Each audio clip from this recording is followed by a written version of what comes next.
apa yang diberikan, baiklah kami dari kelompok 6 akan mempresentasikan hasil kami mengenai tutorial instalasi dan konfigurasi OS pada virtual machine.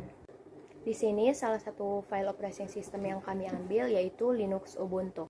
Sebelum kita masuk dalam tutorial instalasinya, kita harus mengetahui apa terlebih dahulu Linux Ubuntu.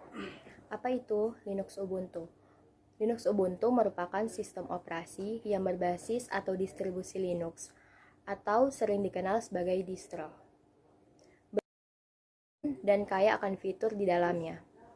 Sistem operasi Ubuntu bersifat open source, sehingga bisa digunakan oleh siapa saja dengan gratis.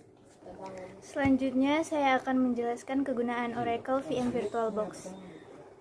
Mari kita fokus pada alasan mengapa kita memilih Oracle VM VirtualBox untuk instalasi Ubuntu. Yang pertama yaitu isolasi. Oracle VM VirtualBox memungkinkan kita menjalankan Ubuntu di dalam mesin virtual yang terisolasi dari sistem operasi utama kita. Ini meminimalkan risiko gangguan terhadap sistem utama dan memungkinkan eksperimen yang aman. Yang kedua adalah kompatibilitas. Kita dapat menjalankan mesin virtual Ubuntu di berbagai platform utama termasuk Windows, macOS, dan Linux. Ini memberi fleksibilitas untuk menjelajahi Ubuntu tanpa perlu mengganti sistem operasi. Jadi kita langsung saja pada cara instalasi Linux Ubuntu di Oracle VirtualBox. Jadi pertama kita masuk pada aplikasi Oracle VM-nya yang sudah kita download.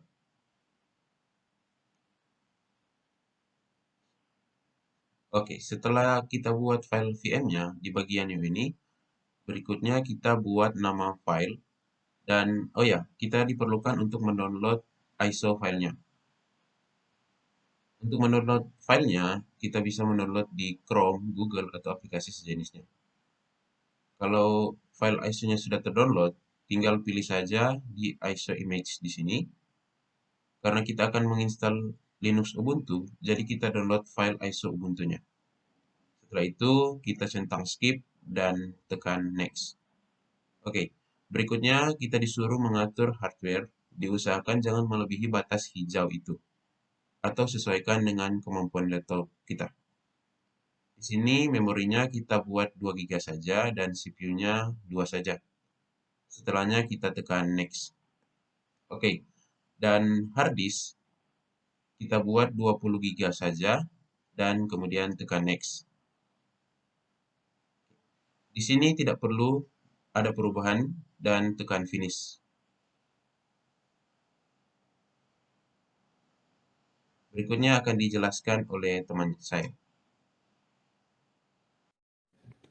Baiklah, terima kasih atas kesempatan yang diberikan. Saya akan melanjutkan untuk langkah-langkah yang selanjutnya, yaitu yang pertama-tama kita akan mengecek apakah adapternya sudah ada atau belum. Cara mengeceknya yaitu kita masuk untuk bagian toolsnya. Di sini kita bisa melihat apakah adapternya sudah ada atau belum. Setelah itu kita kembali ke menu yang telah kita buat tadi. Kita masuk ke bagian settingannya dan kita pilih menu network.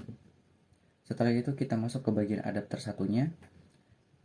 Untuk bagian ininya kita ganti aja menjadi branch adapter. Kita masuk bagian advanced-nya, kita ganti untuk bagian ininya menjadi AOL. Setelah itu kita masuk ke bagian adapter yang kedua. Ini kita ganti menjadi host only adapter. Setelah itu bagian advanced-nya kita samain aja kayak yang tadi, yaitu menjadi AOL juga. Setelah itu kita oke dan kita langsung start aja. Selanjutnya akan dilanjutkan oleh teman saya. Terima kasih. Baik, setelah kita start tadi, kita akan dihadapkan 4 pilihan ini. Oh ya, untuk navigasinya ini, kita harus menggunakan keyboard arrow atas arrow bawah, karena awalan ini masih berbasis CLI. Di sini kita pilih try or install Ubuntu server, lalu tekan enter saja. Kita tunggu loadingnya.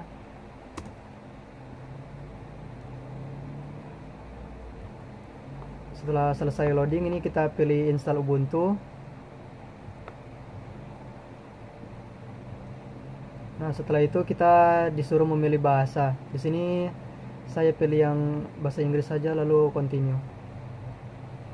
Ini update and other software ini tidak saya ubah, langsung kita continue saja.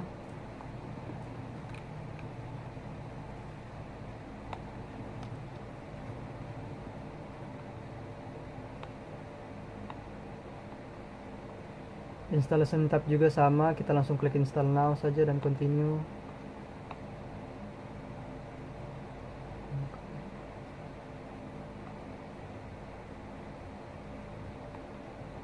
lokasinya juga sudah tepat, tinggal di continue.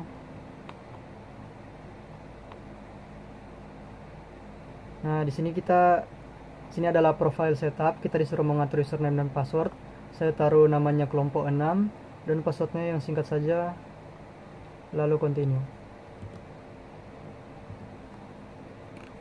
Nah, di sini sudah proses installing. Karena memakan waktu yang lama, jadi saya skip saja sampai proses installingnya selesai. Oke, proses installingnya sudah selesai, tinggal kita restart saja.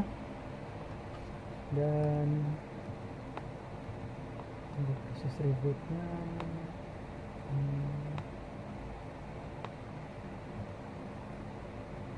ya, kita login menggunakan apa yang tadi kita daftarkan, passwordnya.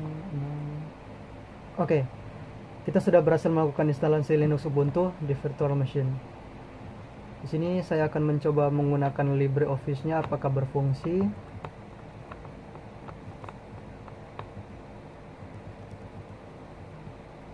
Ya, bisa dipakai teman-teman untuk mengetik. Lalu kita coba ganti wallpapernya ini. Kita ke setting, terus ke bagian background, kita coba klik yang ini, lalu kita langsung X saja. Oke, berhasil teman-teman. Oke, sekian dari kelompok kami tentang tutorial menginstal Linux Ubuntu. Terima kasih telah menonton.